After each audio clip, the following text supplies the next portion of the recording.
Bom, bem-vindos ao IntelliTalks, diretamente aqui do Fórum E-Commerce Brasil 2025. Estamos aqui do stand grande verde da IntelliPost mais uma vez. Hoje na presença do Vicente Rezende, CMO da RD Station, e do Rosário, CEO do Grupo IntelliPost. Bem-vindos, obrigado pela presença. O tema de hoje, nesse painel, é tecnologia, cultura e crescimento. A visão de quem transformou o digital. Então, temos pessoas que passaram por muita coisa, têm liderado também o crescimento do digital no Brasil, tiveram experiência em outros mercados, e eu acho que a discussão vai ser bem rica hoje.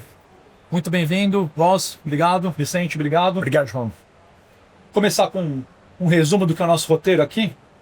Hoje, nesse painel exclusivo, especialistas de alto nível debatem as reais oportunidades e riscos das tecnologias emergentes no cenário de e-commerce brasileiro e dos empreendedores brasileiros que trabalham com digital.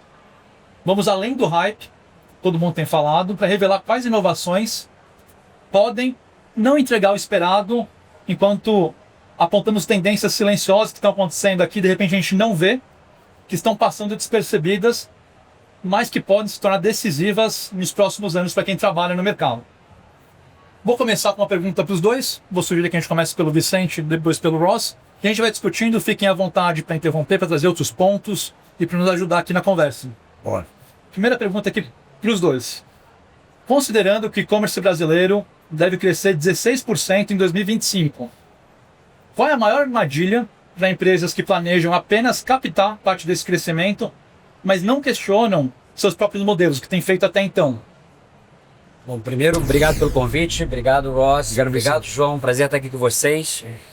Eu acho que o contexto de e-commerce, o contexto de varejo, ele te dá armas muito capazes de reação a curto prazo, de responder numa janela de tempo que geralmente é menor do que acontece em outras indústrias. E eu acho que, tendo passado por outras indústrias, sendo, assim, me considero um cara de e-commerce, um varejista de coração, tendo passado por essa indústria, tendo experimentado outras indústrias, eu acho que não aproveitar a capacidade de tempo de reação que o e-commerce tem é uma armadilha muito grande para o médio e pequeno empreendedor. Na RD eu estou muito próximo do universo da média e pequena empresa do Brasil, né? A RD tem como propósito potencializar o pequeno e médio empreendedor do Brasil, atendendo empresas grandes, mas uma proposta de valor muito clara para o pequeno e médio. São mais 60 mil clientes e na hora que a gente chega perto da realidade dessa audiência, do público pequeno e médio, eu vejo que tem uma oportunidade de aproveitar essa capacidade de reação que o varejo te dá, que eu acho que ainda tem muito espaço para desenvolver. Legal. Número grande, 60 mil. 60 mil clientes, Brasil é um universo, né? Brasil é um universo. E para você, Ross, repetir a pergunta, né? Quais as armadilhas nesse mercado que cresce, quais as armadilhas para as empresas que planejam apenas captar esse crescimento de forma natural, mas não questionam o que tem feito? Boa. Primeiro, acho que no passado a maioria das empresas ficaram felizes com crescimento de 15%. Aliás, uma taxa excelente de crescimento, mas acho que a armadilha é ficar complacente com 15%. Porque hoje em dia a tecnologia que está surgindo, que de AI, permite um crescimento e produtividade bem maior que isso. Então eu acho que a armadilha é ficar totalmente focado no curto prazo, focando nos objetivos do mês, do trimestre, os números de crescimento. Precisa fazer isso, claro. Precisa sempre focar nos objetivos. Mas eu acho que, ao mesmo tempo, os líderes, os CEOs, têm que focar no médio e longo prazo, além do curto prazo. Isso é um fato, não é uma escolha, não é uma ou outra. Se você não investe, presta atenção no médio e longo prazo, os alavancos, investimentos para crescimento maior, você vai perder relevância. Você vai ter um risco enorme para o negócio. Então, acho que é quase duas frentes de concorrência, de foco, de estratégia. Curto prazo, como sempre, óbvio, entrega de resultados. E o médio tempo você está investindo bastante no futuro. Isso requer um bom equilíbrio, porque investindo em AI agents e tudo mais, agora, não vai render grande melhor no curto prazo. Não vai. Tem que ser realista. Nos 2, 3 meses, este ano, não vai render tanto. Mas se você não investir agora, 26, 27, você vai apanhar. Eu, por exemplo, no meu ramo de software está mudando totalmente empresas de SaaS, de software. Hoje em dia, você dá uma ferramenta para seus clientes e deixa eles mais produtivos, trazendo os benefícios. Mas no futuro que vai ser que cada vez mais esses agentes vão ser operando o próprio software, uma forma autônoma. Ou seja, se seu software tem 100 funções hoje, daqui uns 6 meses, 10 daqueles 100 vai ser feito por AI agents. Daqui uns 12 meses vai ser 30, 40. Daqui uns 2 anos vai ser 90% do que está sendo feito hoje, de seres humanos, Sim. vai ser uns AI agents. E isso realmente precisa investir agora para render muito mais no futuro. Mas software está mudando totalmente. De você dar um software para alguém usar, para ter alguém simplesmente monitorando o que seu exército de AI agents está fazendo, operando seu próprio software. Está mudando muito. Tem que investir agora para isso acontecer. Principalmente softwares que estão orquestrando base de dados, né? Total. Então, É isso. Vou fugir um pouquinho do roteiro aqui para pegar uma tangente que eu acho que é legal para essa conversa. Quando a gente fala de pequeno e médio empresário, pequenas e médias empresas, a gente está falando de alguém que toca quase toda a operação. Muitas vezes o CEO, o diretor ou o fundador, ele olha tudo. Ele olha o curto prazo, ele é afetado pelo curto prazo, se ele não fatura, ele não recebe, mas ele também tem o desafio de olhar o médio e o longo prazo, como você trouxe. Então, queria pedir a opinião de vocês sobre o que vocês acham que um empresário, uma pequena ou média empresa, que está exposto às mudanças de tecnologias, tem que olhar agora, sem perder o foco, para conseguir construir o futuro. Se eu sou um vendedor, sou um varejista no interior de São Paulo, vou bem, mas para o que eu estou fazendo, para olhar a tecnologia, olhar IA, eu posso perder o meu dia a dia. Como que eu chego no equilíbrio? Eu vou procurar ferramenta em algum lugar, eu me educo, eu busco gente para trazer informação para mim. Eu acho que se educa. Essa resposta é super complicada, porque e se educa de uma maneira gentil consigo mesmo, vamos dizer assim, porque a busca por estar 100% atualizado nisso, ela é enlouquecedora. Então, eu acho que entender os conceitos, entender como os agentes de IA vão funcionar, como eles vão impactar o seu negócio, é muito mais um exercício mental humano de conseguir conectar e essa conexão só é possível depois que os conceitos do que significa criar agentes, de até onde você pode chegar na criação de agentes, foram bem claros para você. E conseguir conectar a implementação disso no seu negócio. Aquilo um pouco que a gente estava falando antes do início da gravação, né, João? Uma série de usos de soluções de IA, mas com resultado transformador no negócio. Acho que com algumas exceções, na área criativa mais transformação, na área de design bastante transformação, na área de desenvolvimento, coding bastante transformação, mas nas áreas de processo ainda pouca transformação. Então como é que você se prepara entendendo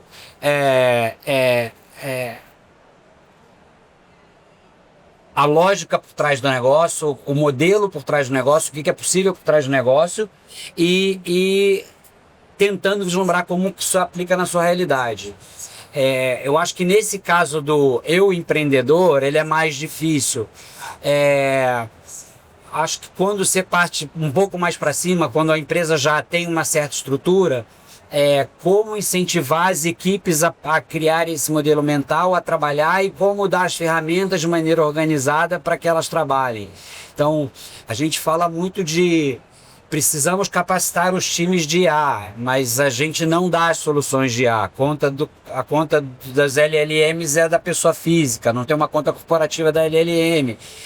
Como é que a empresa dá essas ferramentas e espalha essas ferramentas para que a cultura seja pulverizada dentro da organização? Isso serve para qualquer tamanho de organização. Obrigado. Questão cultural também, né? Super cultural. Bom, eu concordo 100%. A palavra-chave que você falou para mim é educar. E ficar ciente do que é possível, do que é potencial. Porque vamos ser real. Pequenas e médias empresas não têm orçamento, não tem time de pesquisa e desenvolvimento. Não tem. Só as grandes empresas de tech têm esses orçamentos onde eles podem ter times de centenas, milhares de pessoas só fazendo pesquisas. Nada mais, pesquisa de médio e longo prazo. Sim. Eles têm a bala, eles têm dinheiro para fazer isso. A gente não tem isso, a gente consegue, sendo uma empresa média, consegue com uma parte de nosso orçamento, de nosso investimento em pesquisas. Mas uma parte, a gente também não tem essa bala de investir tudo, estudando tudo, fazendo tudo dentro de casa. Então, o que eu falo para as empresas de pequena, até de médio porte, é educar, estudar e usar seus parceiros para fazer isso por você. Escolha seus parceiros bem, ou seja, comércio, plataforma de e-commerce, plataforma de logística como um telepost. Escolha bem com quem você usa, quem vai usar essas ferramentas por você para trazer os melhores resultados. Porque, sendo realista, hoje, o estado que está não é tão fácil que uma pequena, média empresa faz tudo dentro de casa. Isso não é realista. Dito isso, eu não sei como que vai ser daqui uns 6, 12, 18 meses. Cada vez mais com vibe coding e tudo que estamos presenciando, cada vez mais fácil de você simplesmente falar o que você quer e está sendo criado com vibe coding, com esses aplicativos. Ou seja, no futuro, poderia ser que pequenas empresas consigam fazer mais coisas de uma forma tão simples, mas hoje a chave para mim é escolher bem seus parceiros. Depois vamos explorar um pouco a escolha dos parceiros. Vou seguir o roteiro aqui, uma pergunta que a gente já começou a entrar no tema. Começando pelo Vicente, depois pelo Ross, para seguir a ordem. O que vocês acreditam sobre cultura organizacional que vai contra o senso comum de grandes consultorias e escolas de negócio? E é interessante porque eu acho que ambos trabalharam já dentro de culturas muito grandes, empresas muito grandes, trabalham em empresas grandes, mas que têm um dia a dia com empresas médias, pequenas. Então, o que é que da cultura das grandes empresas, grandes corporações, que é quase tido como verdade, não funciona e não é verdade quando eu vou para o universo de médias e pequenas empresas? Algumas coisas.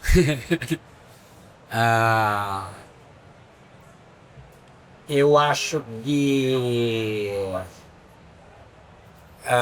o overplanning, primeira coisa, assim, o análises parálises, sabe, que é vamos fazer um estudo para começar a decidir se a gente vai tomar uma iniciativa ou não, e aí sempre alguém coloca mais uma variável no estudo e você fica 6 meses fazendo um estudo e você não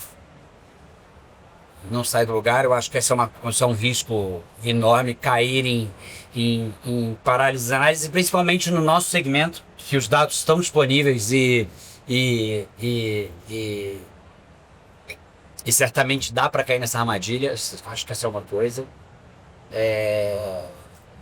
Outra coisa é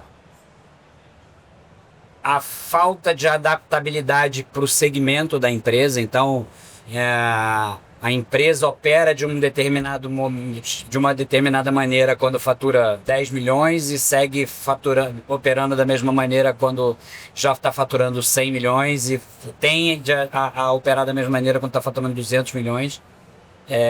Vejo isso bastante e acho que passei por algumas scale-ups na minha vida, né? Você ter consciência de que as pessoas que têm que tocar o negócio, que tem que estar parte do seu time para um determinado momento da empresa, não necessariamente são as pessoas que têm que estar para um outro momento da empresa. Então, tem uma hora onde você tem que ter pessoas muito bem capacitadas, mas super generalistas, e depois de um certo momento isso bate num teto e você tem que começar a trazer especialização para dentro da operação. E como fazer isso? Acho que isso é um grande desafio e é coisa que eu já vi na vida. E se repete, você vê padrões. Se repete. E você, Ross? Bom, né, eu diria que tudo está mudando de fato. O playbook tradicional para mim está ultrapassado, outdated total. O que eu estudei no MBA, na faculdade de MBA, muito tempo atrás, para mim está outdated. Tem muita coisa que mudando, mas destaco três coisas que vêm na cabeça aqui. Eu acho, primeiro, você fala de planejamento, aquele planejamento muito rígido, anual, esse plano estratégico anual, semestral, eu acho que é muito outdated.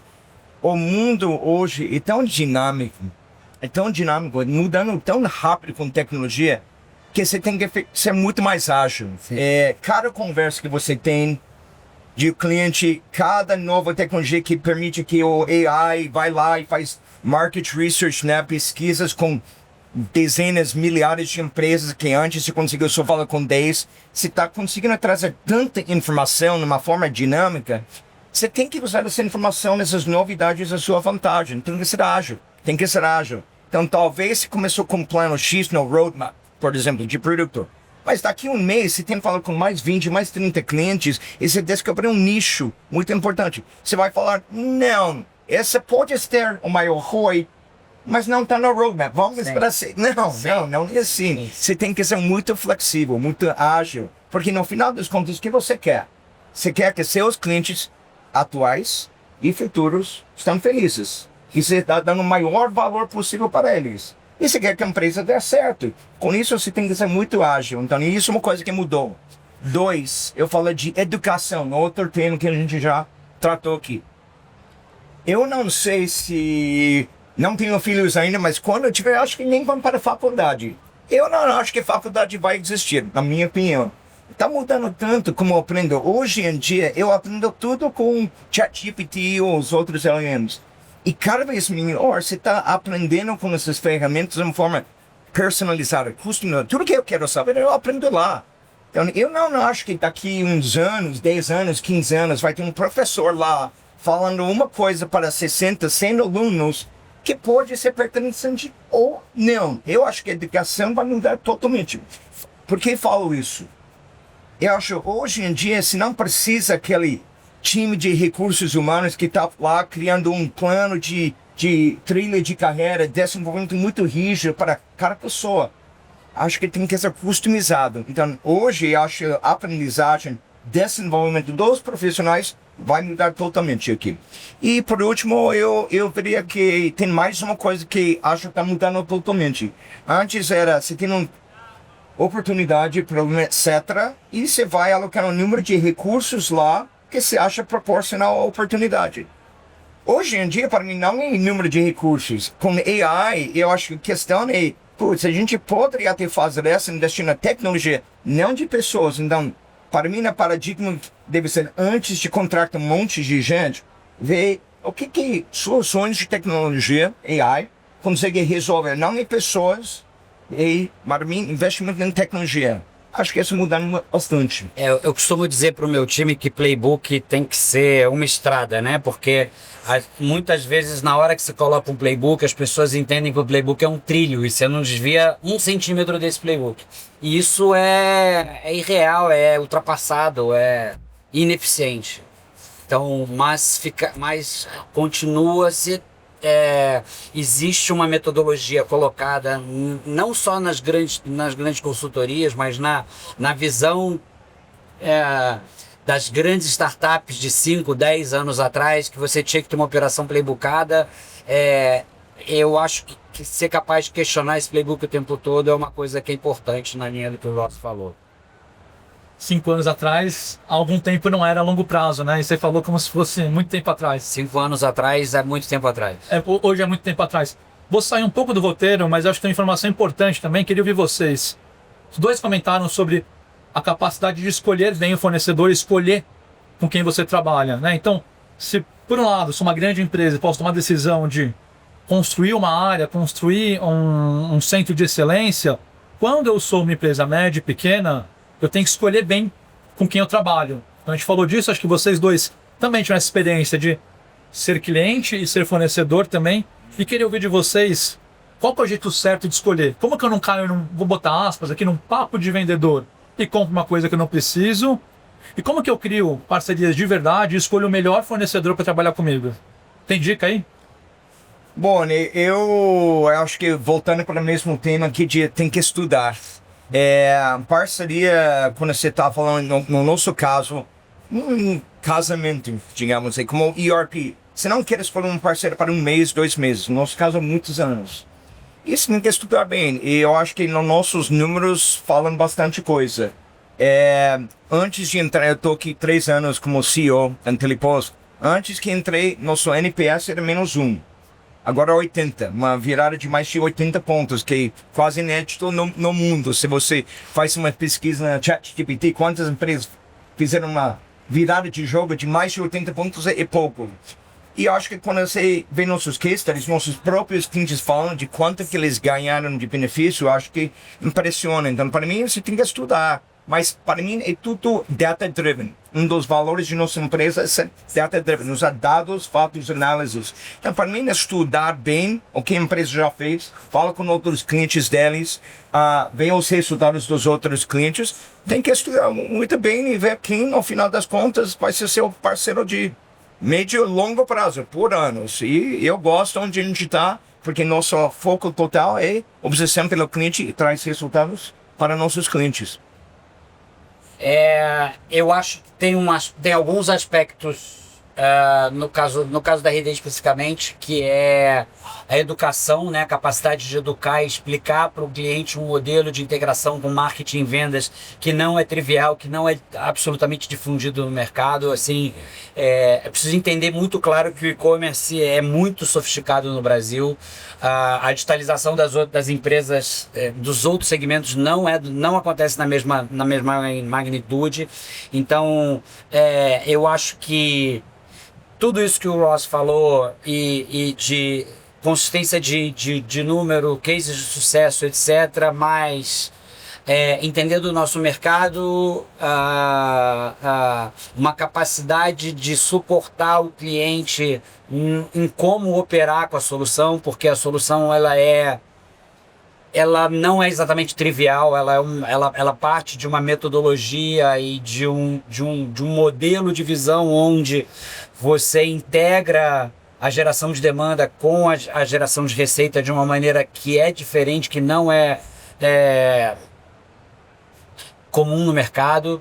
Então, eu acho que junto isso tudo e aí eu acho que tem um terceiro pilar que é você conhecer o seu próprio negócio e saber dos seus capabilities e como que as coisas encaixam dentro da proposta de valor do fornecedor com a sua proposta de valor e com o teu capabilities, com o teu brain power mesmo.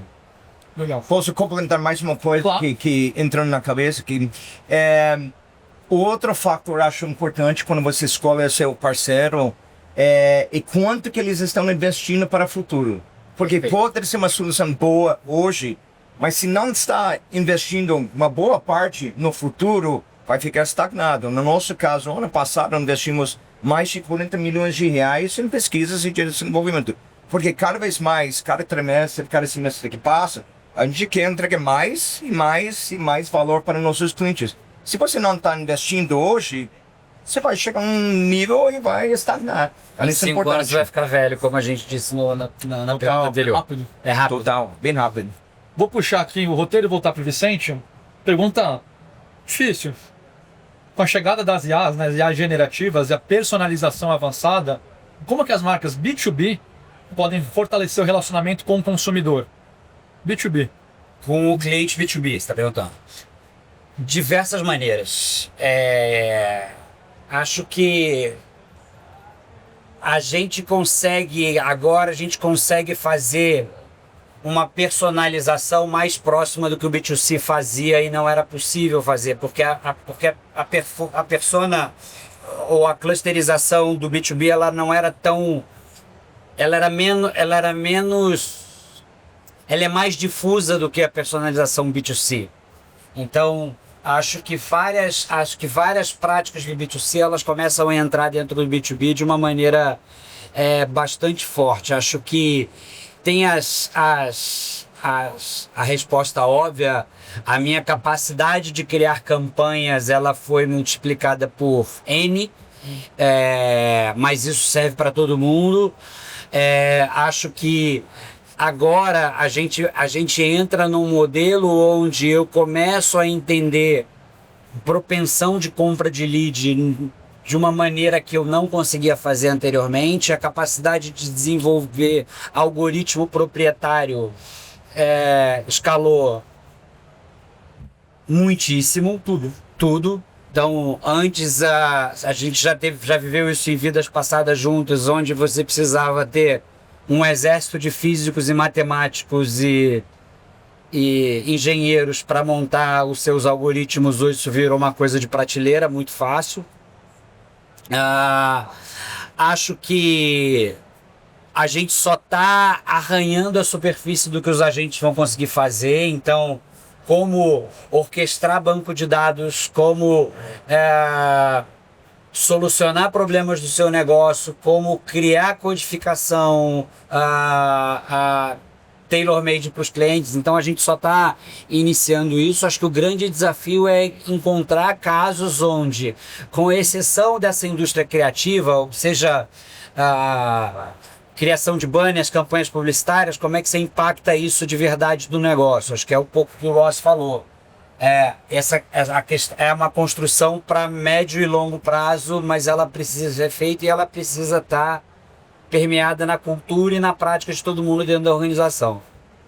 Muito bom. Ross, pegando aqui a sequência, fazendo uma pergunta para você. Tem os números grandes aqui, mas são esses mesmos. Então, na Amazon você liderou operações globais com dezenas de milhões de clientes em mais de 220 países. Gera uma quantidade enorme de dados, né? O que o Brasil ainda não entendeu sobre inteligência logística, experiência de entrega, quem a Intelipost está hoje liderando, está à frente? Bom, primeiro eu falaria que logística tradicionalmente sempre é atrasado dos outros investimentos nas outras áreas. Quando vem e-commerce, empresas de e-commerce e varejo, não te investem primeiro no site, na experiência do usuário, marketing, e depois chega na logística. Acho que está mudando um pouco, investindo cada vez mais em logística, e deve, porque para mim é onde se pode diferenciar no mercado. Investir fortemente em logística, porque todos os sites hoje em dia são bons e preços razoáveis, compatíveis, mas logística para mim é a diferença. Quando eu vejo Amazon está investindo em logística de uma forma absurda, melhor no mundo.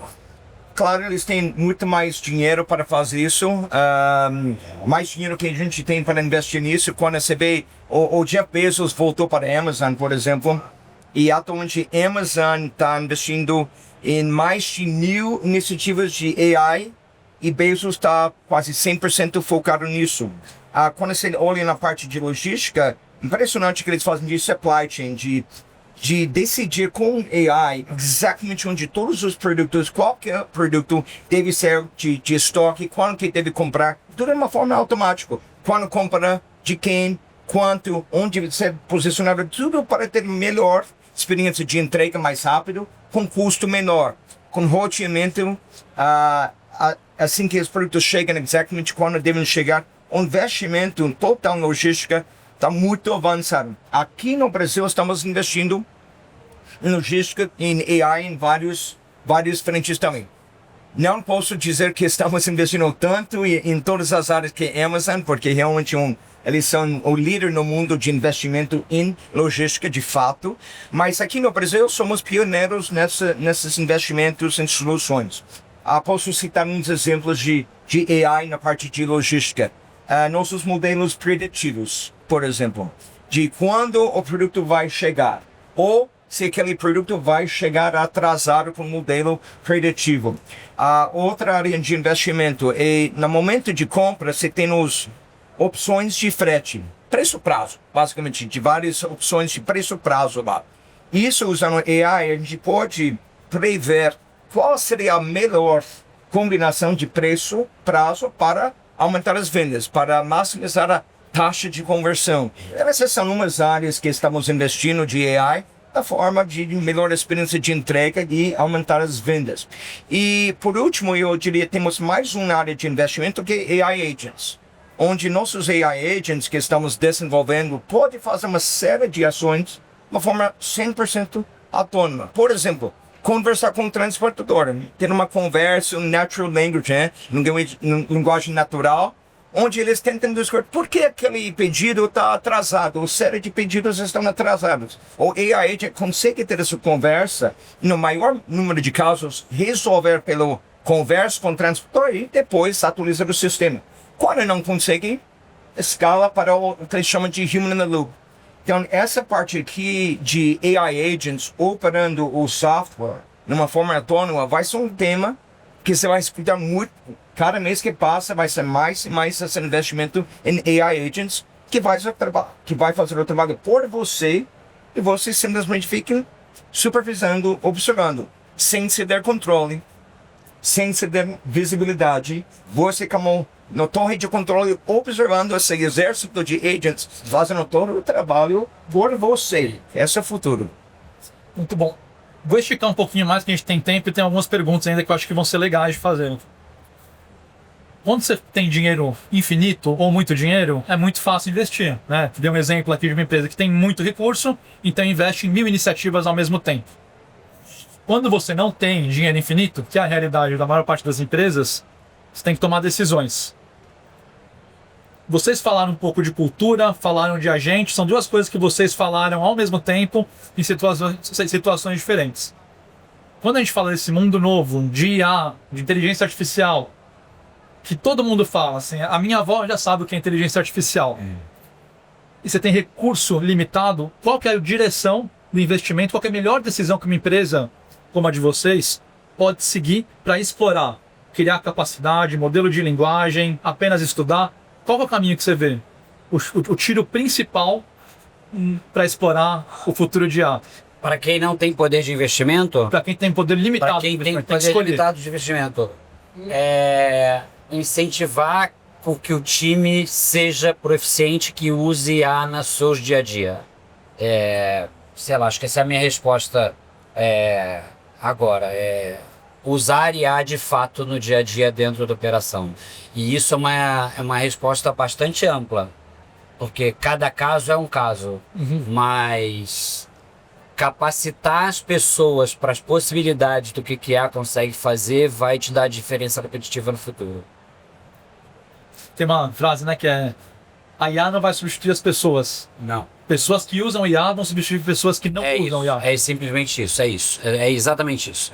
Então, eu não acho que IA vai suprimir a capacidade humana, mas o humano com a IA junto vai ser muito mais poderoso do que o humano sozinho. E, Ross, vou fazer a mesma pergunta para você.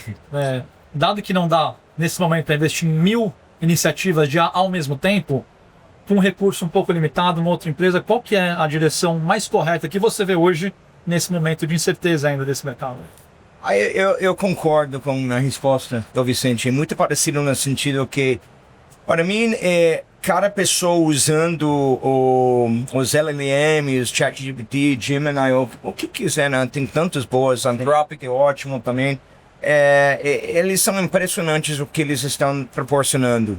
Se todo mundo na empresa usasse a maior habilidade deles, você já vai ganhar em produtividade. Aí, eu acho que o fato de realmente ter um native AI software não é para todo mundo que vai conseguir isso no momento. Perfeito. De novo, eu falei isso antes, acho que daqui uns 12 meses vai ser diferente. Vai estar evoluindo muito rápido. Mas hoje, para começar, todo mundo tem que estar usando no dia a dia. Como empresa, como parte de refazer software, fazer marketing, vendas, recursos humanos, qualquer parte da operação, acho que você vai vendo aos poucos e está evoluindo umas áreas mais do que outras. Por exemplo, software está mudado para sempre. Software está transformado para sempre. Hoje em dia, só para citar um número que Microsoft, 35% do código da Microsoft está sendo escrito por AI. 35%. Da Microsoft. Da Microsoft. Tem gente mais... O que vai Tem ser menos. daqui uns 12 meses? Ou seja, então tem umas áreas que, para mim, você tem que olhar agora. Software, desenvolvimento de software, atendimento do cliente. Recursos humanos, finanças, vai ser impactada, mas não no mesmo ritmo. Então, o que eu falei de novo é, cada pessoa usa no máximo. E como empresa, foca em duas coisas, onde está tendo maior impacto, porque não dá para fazer tudo ao mesmo tempo. Foca em, por exemplo, atendimento ao cliente, usando o chatbot, e foca em engenharia. Essas duas áreas eu focaria agora e aos poucos outras áreas vão também entrar, mas não dá para fazer tudo ao mesmo tempo. Tem um caso que eu acho bem interessante, que, de novo, há uns 5 anos atrás, eu incentivava todos os meus amigos que têm filho, que deveria colocar o filho numa escola de programação, porque programação ia ser a nova língua que essa pessoa precisava aprender para performar em qualquer coisa, como inglês é pra gente, né? Dado que inglês era nós brasileiros, o inglês da geração que nasceu dos anos 2000 para cá é quase que nativo, eles deveriam aprender a codar. E nada mais velho que essa afirmação, né? E se você lembrar, há 5 anos atrás tinha uma campanha com todos os grandes nomes das Big Techs fazendo uma campanha nos Estados Unidos para coding. Sei lá, o Bill Gates, o Zuckerberg, Sergey Brin, todos eles falando sobre isso. Incentivando que as crianças aprendessem a codar. E ficou velho. E mesmo esses caras, não é que estavam errados, eles estavam certos naquele momento. Então não é sobre estar certo ou errado, é estar certo no momento que a pergunta é feita, né? Assim, a gente está num mundo tão volátil que é muito difícil cravar. As pessoas ficam velhas muito rápido, Muito né? velho, Muito rápido. Então... Tem que ser native AI, nativa, saindo da facu agora. Seja lá o que signifique, né, cara? Eu já falei que não acredito que faculdades vão existir daqui uns 10, 15 anos. Eu não acho. Eu acho que todo mundo vai estar estudando com programa customizado e você vai para clubes sociais para aprender inteligência social. Vai ter que ter isso também. Mas isso aí. Mas o que eu tenho preocupação hoje, bastante, que as pessoas saindo da faculdade agora e nos próximos anos vão ter cada vez mais dificuldade de achar esse talento. Sim. Porque antes, qual foi a pegada? Qual foi a jornada típica, normal? Você vai no colégio, você vai na faculdade, estuda uma coisa, você entra no trabalho como analista júnior e você vai crescendo, aprendendo devagar nas empresas. Cara, eu vejo que AI faz tudo o que eles fazem, até melhor, muito mais rápido e muito mais barato. Então, esses trabalhos de entrada são cada vez mais difíceis de entrar. Então, pessoas se formando agora tem que estar já formado em AI, falando o idioma AI, mais do que inglês. Sim. Porque você fala qualquer idioma e já traduz em inglês, português, grego, você que sabe. A gente falou aqui que os prazos têm diminuído, né? Então 5 anos já é muito tempo atrás. 2025 chegando na metade agora, muita coisa mudando. Ross, queria saber, tem coisa nova vindo por aí? Tem novos produtos ainda nesse ano? Bom, lançamos recentemente IntelliPost Max. Max é nosso serviço. Tradicionalmente você vende software, você deixa seus clientes mais produtivos na mão deles de usar seu software. Agora com o IntelliPost Max, nós estamos operando para nossos clientes. A gente está operando um processo de logística ponto a ponto para eles usando bastante tecnologia, usando nosso software e nossos dados. Então, é a mesma coisa que estamos investindo bastante. Por que isso é interessante para o cliente? Porque a gente tem, primeiro, muita experiência com logística, com nosso software, muitos dados que não existem no mercado como geral. Então a gente consegue operar a logística até melhor que nossos clientes em muitos casos. Ponto a ponto. E usando tecnologia também a gente consegue reduzir bastante o custo. O nosso software já estamos automatizando muitos processos. Antes que era muito manual. E agora com a nossa tecnologia automatizando, a gente consegue identificar problemas, classificar eles em termos de criticidade e depois a gente consegue resolver boa parte desses problemas de uma forma autônoma. Cada vez mais autônomo, usando de novo essas automatizações. E as automatizações tomam usam várias tecnologias. Parte se chama RPA, Robotic Process Automation, mas essa é bem limitada. Isso existe faz muito tempo. Agora, como eu falei, estamos investindo cada vez mais em AI agents para fazer isso. Mas junto ao nosso serviço de ser super especializado, tem economia de escala, e nosso grande investimento em tecnologia permite que a gente consiga entrar e operar o próprio processo de logística melhor que nossos clientes, economizando bastante dinheiro e trazendo melhores resultados em termos de experiência de entrega para o cliente final e também em aumentar as vendas. Isso é o IntelliPost Max. Pessoal, vou concluir aqui nosso roteiro. A gente tem assunto para a gente ficar falando o resto do dia inteiro aqui, mas queria agradecer vocês por compartilharem a visão, por ter expandido aqui a conversa. Acho que, pelo menos eu, saio com mais conhecimento dessa conversa rápida do que eu entrei. Espero que quem está assistindo também saia com mais informação, mais conhecimento e mais insight do que entrou aqui. Muito obrigado, Obrigado, Ross. Vicente. Obrigado. Muito obrigado, Obrigado, Vicente. João. Muito obrigado, gente. Valeu.